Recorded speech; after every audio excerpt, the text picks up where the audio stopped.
I'm John Lewis, and you're listening to 360 Degree City, a podcast where we talk to people who are working to make cities better.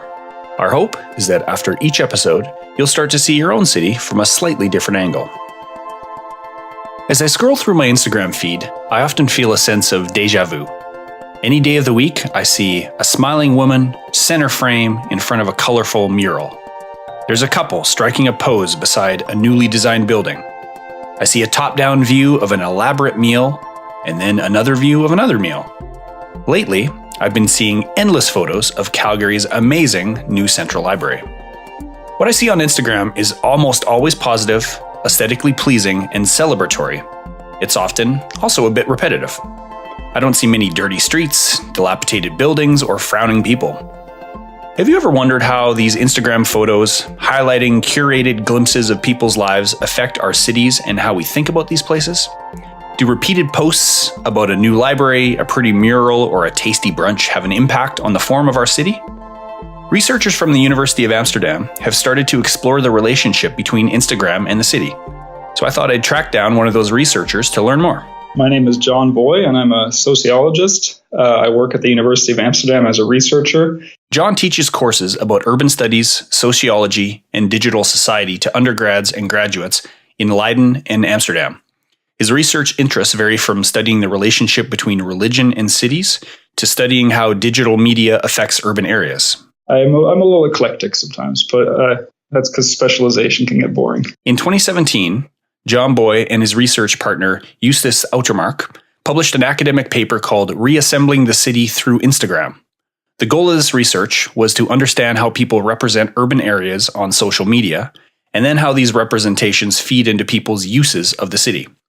Based on in-depth interviews and over 400,000 geotagged Instagram posts in Amsterdam, the researchers analyzed how the city is reassembled on and through Instagram. I wanted to talk to John about this research to learn more about this relationship between cities and social media.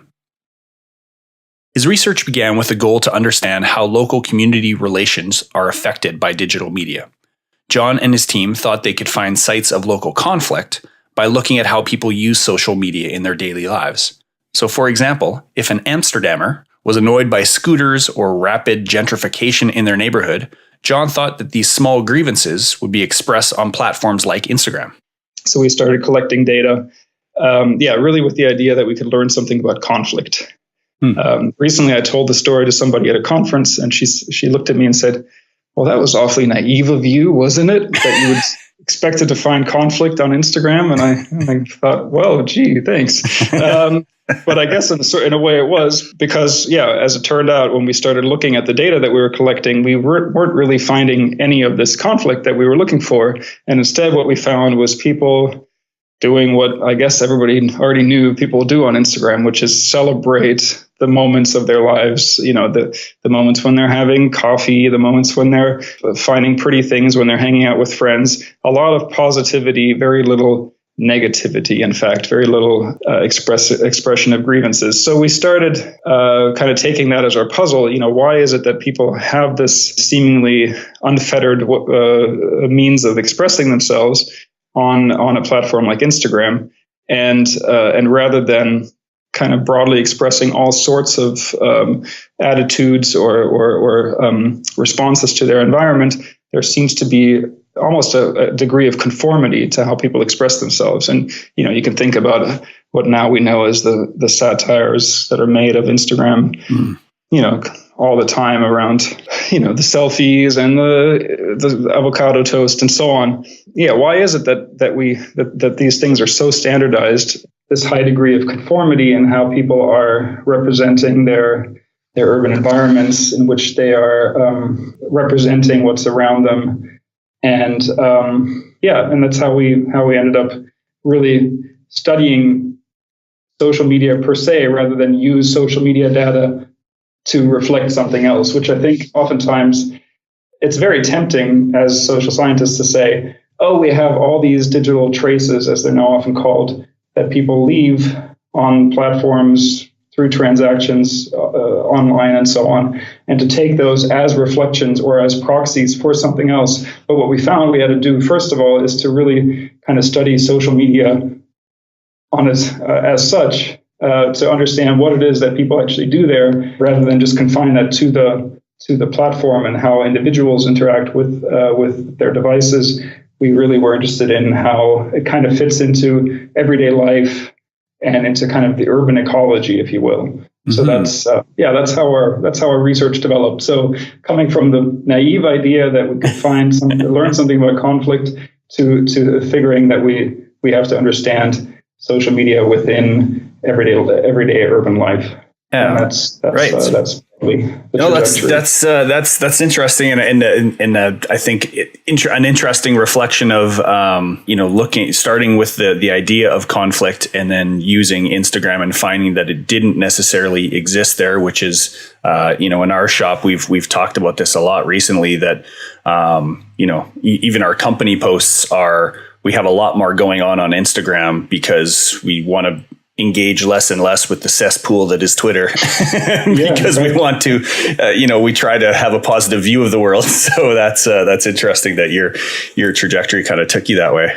So you studied the impact or how Instagram users navigated Amsterdam. What kind of posts did you see received the most attention? Let me think. So we've studied this kind of at different scales, at different points in time, and things have changed over time. So it's hard to give a straightforward answer. I could say that there's broadly kind of four types of posts that are kind of embedded in the urban environment that tend to do well, that tend to be popular, and they tend to do well in slightly different audiences. So there's the look at me, I'm in Amsterdam post, which unsurprisingly tends to do well, especially with people that have international followings. So think international students that are here for a study abroad for half a year or a year. Think about expats that live here, immigrants that live here, other immigrants that live here. And they often will take pictures in front of, for instance, the iconic Rijksmuseum on the museum square, which right next to it has this big sculpture that spells "I Amsterdam." You might have seen it, literally writing on the city the message, and so not very subtle. And if you take your picture there, then you very clearly transport the message that you're a world traveler, that you're spending time in this famous city.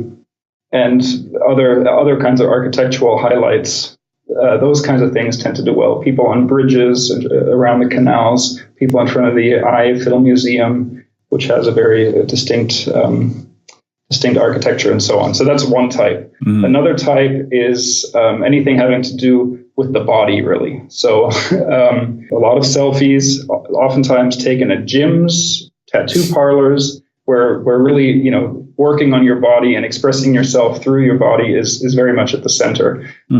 Those also tend to do well, and it is true, of course, that the more skin you show, the more likes you get. That is definitely true. Then there's the nightlife, which is really accounts for a huge proportion of Instagram activity in the city, as far as we can tell. Just a handful of clubs around the Rembrandt Square area in the center of Amsterdam. I think probably a good 20% or so of Instagram posts on a given day are produced there or in other kinds of music venues and clubs and so on. So the nightlife is very very productive and also very popular. And the other is everything having to do with kind of upscale consumption and refined lifestyles. So think about people having brunch at one of the 4-star hotels in the center, people going shopping on one of the nicer shopping streets. Sometimes they'll picture themselves in groups or by themselves. So again, some selfies, but it's very much, almost what Thorsten Veblen called conspicuous consumption. So right. Displaying your status through the kinds of things that you're able to consume, or the kinds of leisure activities that you're able to engage in. So those are kind of broadly 4 types that we can we can easily distinguish, and they each have their own kind of geography within the city, which is of course quite interesting from an urban studies perspective. Right, and the paper that I saw of yours has a really interesting heat map almost of those tags and those posts, which we'll put a link to that on the podcast show notes so people can have a look at that. It's fascinating to see. So with the those are the highlights and the top themes. What are the things that you think it's important to recognize? Who and what doesn't get represented in those posts? Yeah, that's a really crucial question, and one that really also animates our research. Sometimes I can't help but feel like it's a little bit frivolous. I mean, I do spend a lot of time looking at Instagram posts at my desk in my open office there. I do have people think that I probably never do any work because I'm constantly looking at Instagram posts. But there's some really serious concerns I think that animate it, and one of those is really in that heat map, what areas glow the hottest and which ones basically have almost zero exposure and are therefore, I mean, not that I want to assign too much causal efficacy to Instagram, but Instagram in concert with official city branding campaigns, other ways that the city is represented, has very strong effects in terms of highlighting certain areas and certain groups, and others less so. So one thing that we can already say also from the heat map very clearly is that the center of the city it gets represented disproportionately more. That's of course where the iconic landmarks are. That's where opportunities for upscale consumption usually are. That's where a lot of the nightlife takes place. So that's a big part of the reason. Gyms and yoga studios and so on, they tend to be a little bit more dispersed. Then outside of the center, there are higher status neighborhoods tend to be represented a lot more. And again, it's kind of about the geography of where opportunities for consumption exist and so on. But even if you look at a single street, like I live close by the Java Straat in the Indonesian quarter, and we focused in on that several times just because it's a street that has a lot of turnover. And what you can really see there is how boutique establishments that are really kind of part and parcel of gentrification processes in cities all over the world, they do very well on Instagram, and they're all tagged by people that are in that kind of refined lifestyles cluster of people. So folks that are into brunch and coffee and those kinds of things. And on that same street, you have what in Amsterdam are called brown bars, so kind of working class pubs. You have greengrocers and other establishments that have been there longer that don't have that boutique signature, and they are completely, basically invisible. They might have been tagged once or twice in the entire existence of Instagram, as far as we can ascertain. And it doesn't mean, of course, that nobody goes there, but it means that nobody wants to publicly associate themselves with those places through tagging and so on, because our argument is because there's basically no status benefit, no surplus status that you're going to generate by saying, look at me, I'm at Café Insulinde, for instance, which is one of these brown bars. Nobody would tag themselves there, but they do tag themselves at Café Basquiat, which is just right around the corner, over a lot. So that's kind of if you get really to the street level, you can see very, very clearly that certain kinds of establishments that also cater to certain kind of demographics tend to be much more visible, tend to do a lot better, and tend to generate a lot more publicity and visibility for themselves than others. And of course, again, disentangling causality is impossible. But one of since we see this over and over and over again, also in other cities that we've looked at, and through interviews that we've done, we're not just sitting at our desks. There is kind of the argument to be made that essentially, to put it bluntly, Instagram is complicit in gentrification. Right. Right. And one of the things that, particularly for a city like Amsterdam that has such a high amount of visitors, the heat map and the things you're talking about, I could see from the perspective of a local resident in certain circles to be thankful that places aren't being represented because, visitors like me wouldn't show up and, be taking pictures of a bunch of things. But what do you think are some of the implications of what you've observed for Amsterdam and other cities in terms of how they're represented and gentrification and any other number of implications? What do you see are the most important ones from your research to date? Yeah. Well, just to be clear, I know this wasn't what you were claiming, but our research does focus on the locals, or at least on people that are here longer term and not short term visitors. So the fact that things are so concentrated in the center of the city here in terms of Instagram activity, that's driven by locals. And if we were to take into consideration short term visitors whom we filtered out, then that would of course be even more intensely the case. But I think you're absolutely right that short-term visitors that come to Amsterdam, and we know this from interviews that we've done, many people take basically Instagram as their tour guide, and they will start following people in the city ahead of time before visiting to figure out, okay, what are the spots, what are the neighborhoods that you want to go to, and that's where the place tags play a big role for people. You can tap on the name of the location.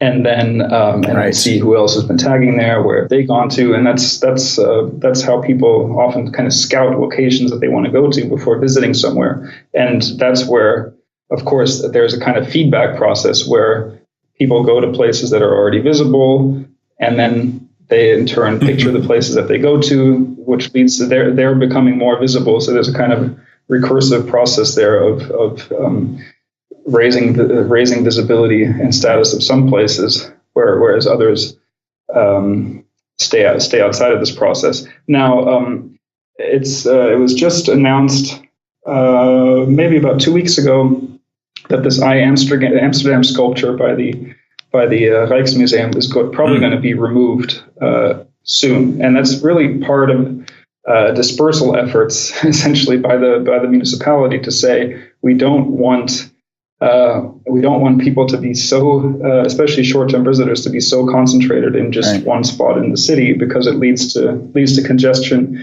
And of course, as somebody who lives not in the center, in a way I can be thankful that tourists tend to be concentrated in the center. But there are, of course, people that live in the center. Amsterdam is a city famously where it is possible for everyday people to live also in the center because of social housing and so on.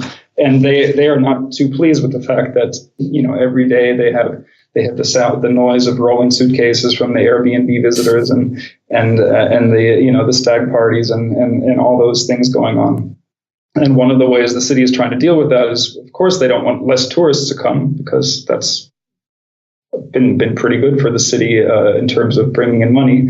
But they want to disperse it more. So a lot of the newer marketing materials that you see, they emphasize the outer neighborhoods and basically leave a blank in the middle. So there's the city marketing campaign has these new maps that show, for example, the waterfront in Amsterdam North and the eastern neighborhoods, and basically all the kind of surrounding residential neighborhoods, suggesting very strongly to people to go there and not just be in the center. So that's one way of responding to this, is to basically try to break up these hotspots and try to say, there's more going on than meets the eye, literally. And well, another implication, I think, that we find some evidence for is that there's really a kind of globally standardized aesthetic that's spreading through not just Instagram, but especially also transported by that. It's I know there's a writer who's called this the airspace aesthetic. I think it's a kind of aesthetic that's kind of cute and unoffensive, and that easily translates, and kind of frequent travelers tend to appreciate it and embrace it. And so you can see that coffee places and restaurants and so on that are pretty much relying on Instagram to be their marketing channel. They are really introducing certain kinds of design design touches and so on in hopes of attracting Instagrammers that then promote their places for them. And that really kind of, there you can see how this feedback process I was talking about is not just about visibility, but actually physically changes the space of the city. So the design of certain places starts to be shaped by this aesthetic that's transported in this way. And so, in a sense, there's a kind of implication also of the production of space and of design and so on in these digital mediation practices and networks. Mm-hmm. Yeah, I mean, I just, as you're describing that, I can almost visualize in my head some of those elements, white hexagonal tiles and things that's, thinking about it, I can see that. And what I've noticed it more and more frequently in terms of my travels of interior spaces particularly. But I would imagine that if people are conscious of that, they want to match that, but then be just a few degrees off to show that you're new and different. A little inflection is always, I mean, also local inflections. Amsterdam famously has kind of a style of typography and kinds of signs that are used. So you see newer coffee places, they have the millennial pink, as it's called, which seems to be attracting people to take a lot of pictures, and a lot of, the exposed brick and the untreated wood and all those kinds of design touches, but then also a little something that's a little bit more local thrown into the mix. I mean, that's certainly the case. So it's not a total standardization, but it is always this tension between conformity and distinction. So going along with the dominant aesthetic, but then also doing things just slightly different, like a little diacritic here, a little something there. Certainly. Well, and I just yesterday I saw a post from Mike Lydon, who's a principal with Street Plans Collaborative. He's a previous guest we've had on the podcast. And so their offices are in the Dumbo area in Brooklyn. And he said they've been there for almost 9 years. And he said, but only in the last 2 to 3, the internet has made he calls it a real thing of the Washington Street, Manhattan Bridge, Empire State Building view axis. And he has a video out from his office, and it's packed with people, and you could tell that they're trying to capture that shot. And it shows this car awkwardly trying to move through that. And he's actually using this as a case to rethink, another example of, what he does professionally all the time is make spaces for people and not cars. So I thought it was an interesting intersection of, they're like anything in life, there's positive aspects and negative aspects, and he's looking to leverage that. The people are Instagramming that view shed because it's pretty cool. I've been down there to say, well, let's make more space for people to be able to do that safely. Yeah, that's a great example. And it's in a way, there is something about, I mean, the situation is, I often wonder, what would they say about Instagram? Like, the Instagram motto is capture and share the world's moments, or at least it used to be. And the idea of the moment or the situation was something that was really important to the situationists, that you wanted to kind of elevate and also aesthetically elevate these, the quotidian everyday life and somehow disrupt normal routines. And in a strange way, these social media practices do something like that. They're almost like situationist interventions into urban space, but of course, in a very corporate and conformist way, generally speaking. So there's, but there is, of course, moments to these practices that is really kind of elevating everyday life and and adding more beauty to people's lives. I think that's something that's great. That shouldn't be discounted. Yeah. Yeah, there was also the example from Canada. In fact, I remember somebody sent it to me. I think close to Toronto, there was a sunflower patch. I don't know if you read about this at the time. I think Guardian reported on it. And so many Instagrammers went to this sunflower patch to take their picture there that basically the whole patch was just destroyed. Growing season is in full swing for sunflower crops, and the beautiful plants are attracting growing crowds.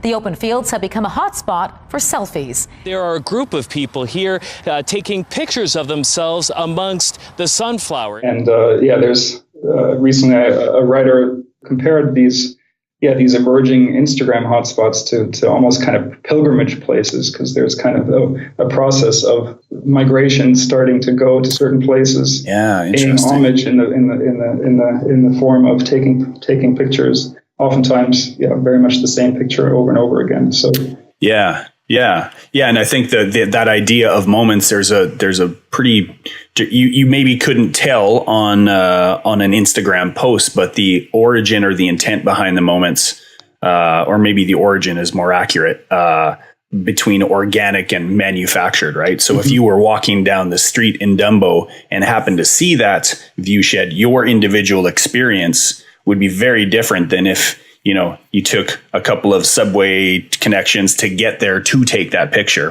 Sure. In terms of the experience of navigating the city. So that's an interesting, and the sunflower example is it, if that was probably stumbled across by a few people, right? And then it became this pilgrimage, like you say, which the intent and the experience of those folks would be very different. Yeah, for sure.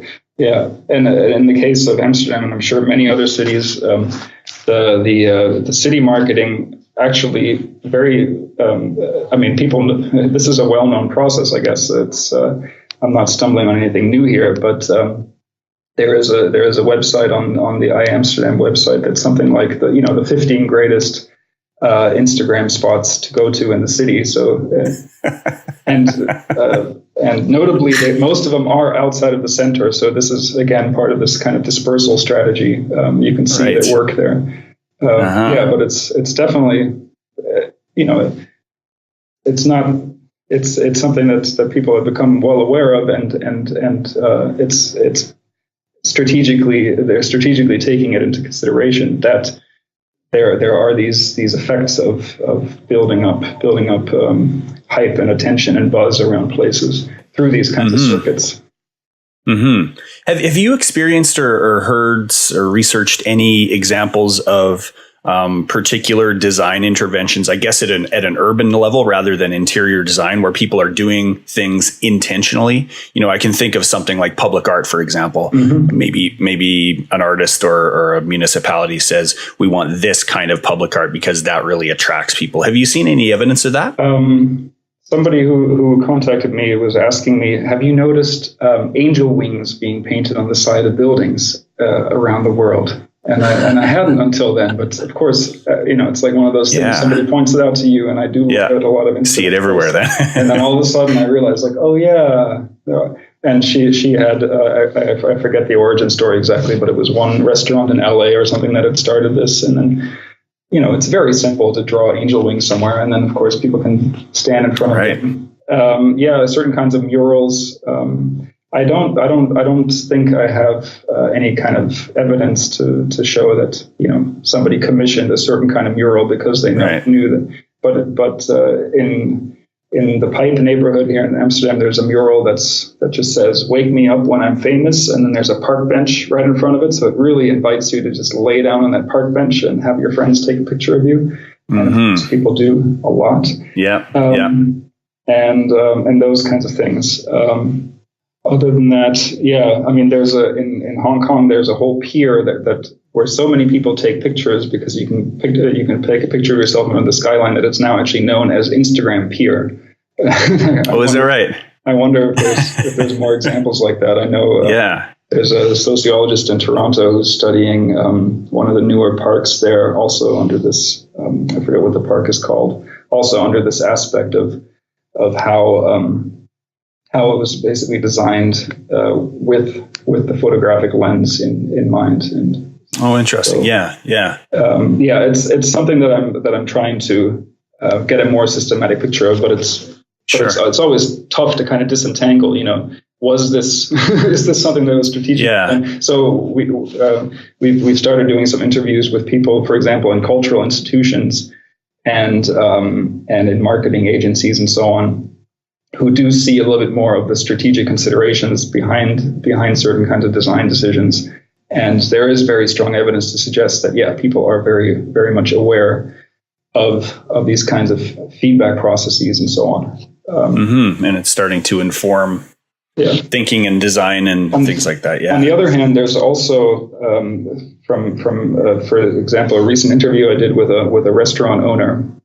There's also the kind of other aspect, which is not the feedback loop, which is kind of, from the point of view of those who benefit, a kind of virtuous cycle of gaining visibility.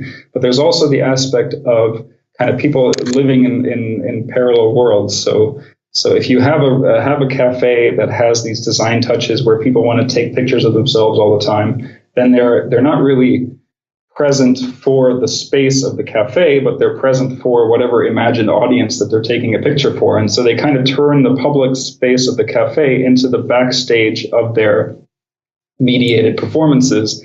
And it's a really kind of uncivil way, if you will, to inhabit public space. There's a reason why we comport ourselves in certain kinds of ways when we're in public space, because it's kind of the civil thing to do. And if people aren't really there for the public space and for the public that's there, but for a distant public, then they are then they really behave in kind of annoying ways. They stand in places and so some restaurant owners and so on, they actually try to discourage people, going to that parallel world, if you will. Yeah. They want people to be present.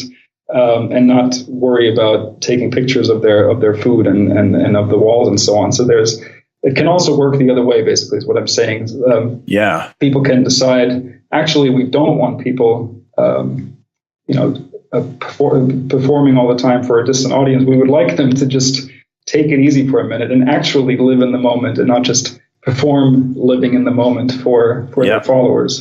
So that's that's another side to this, I think. For sure. It's so interesting. So many different avenues you can go down, and every single one of them has, a light side and a dark side, so to speak. Well, that's for sure. I'm not. I don't know. I think I'm probably a little bit more positive about Instagram now after all these years of researching it than I was starting off. I'm not. I never did really get into Instagram. Of course, I've had it installed on my phone and have had lots of accounts, but I'm just not good enough at spotting pictures and taking in a way that they don't look totally crap. So I never really got into it, but there is something, I think, to the way that you train your eye, that you look at the world that can be quite nice. So it doesn't always have to commodify the world or turn it into some kind of status symbol. It can also just be, quite innocent. Yeah, for sure. And it's I think that's, certainly when I've, pre-Instagram days, when I would travel with the intention of, taking some cool urban photos, I looked at the city a little bit differently than I was just strolling along. But I guess there's that threshold of, back to moments. Are they organic or genuine? Whereas, there's that portrayal of your life or who you are or whatever that can get into, everything's perfect, which is, a little bit dishonest. I think in the paper I read of yours that, people are providing evidence that they're happy, healthy, and hip. Yes, and everything's wonderful. So that's kind of that. I guess it's almost like a threshold concept of being able to look at things positively or look for interesting things, but then the narrative you tell about yourself to the world can be a bit glossy. Absolutely, and that in turn can lead to anxiety. I mean, I think it's a big preoccupation, especially for people whose existence on social media is very intense.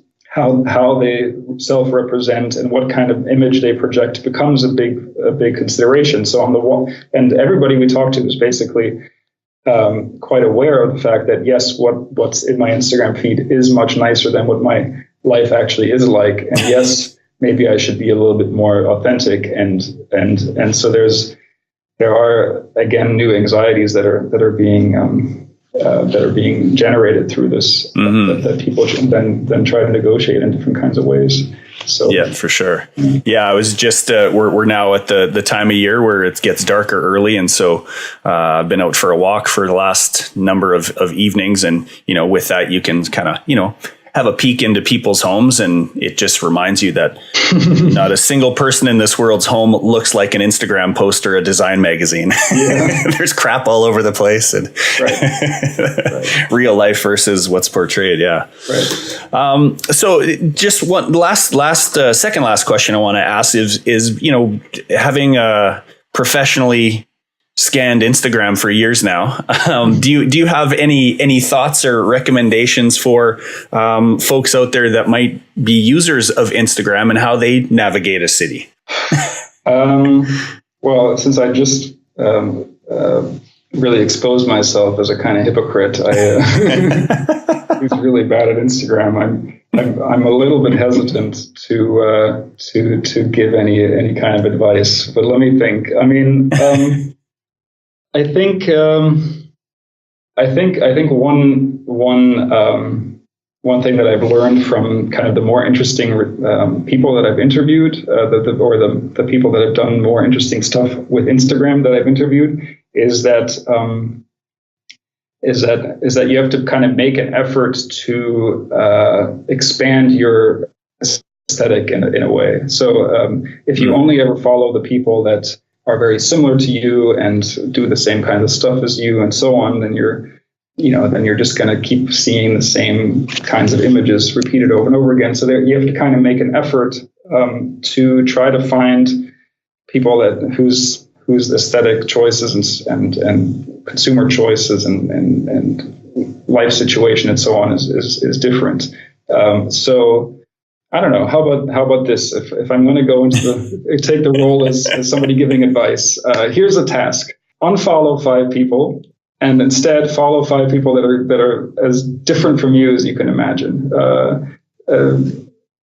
Whether they live in a completely different place and have a completely different profession, but maybe also just have very different things that they like to picture. Follow somebody who is into modest fashion from Indonesia, for instance, as an example of of a phenomenon I've come across that's huge. People showing modest fashion. Follow somebody who's,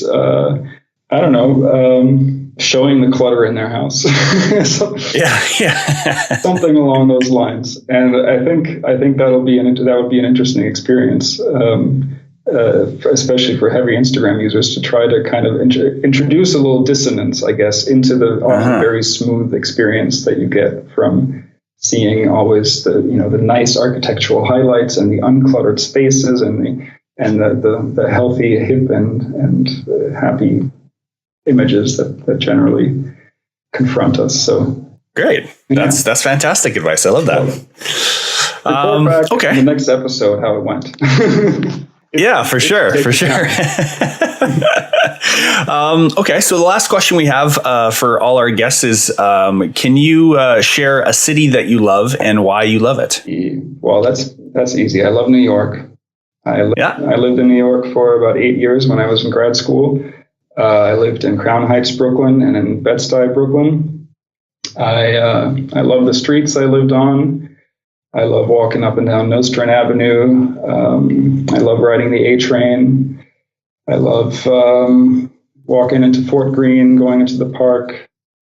And I also love the history that's everywhere. And I especially love the way that you can kind of almost sense as you're walking around Manhattan and also Brooklyn and other parts of the city, the presence of different kinds of cultural scenes and you can almost sense like, oh, Bob Dylan used to play here, and this is where Patti Smith got her start, and This is where CBGBs used to be, and where a lot of great bands, started to change music. And this is where hip hop emerged, and that is incredible. And it's makes me miss New York almost every day. Okay, fantastic. I think you're actually the first one that's mentioned New York. The runaway leader right now is Barcelona. Okay.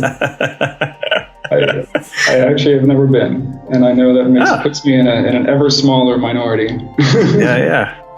Well, you can see all of the highlights through Instagram, of course. So. There you go. The research John and his team has conducted shows how these evolving technologies can and are influencing how we think about and move around and build spaces in our cities. The next time you're on your Instagram feed, give some thought not only to what you're seeing, but what you're not seeing, and how that differs from the reality of your own community. If you have any insights or aha moments, let us know on our social feeds. If you're interested in John's research, his paper, Reassembling the City Through Instagram, is attached on our show notes. 360 Degree City is created by our team at Intelligent Futures. To learn more about the work we do, go to intelligentfutures.ca. I'm John Lewis. Thanks for stopping by.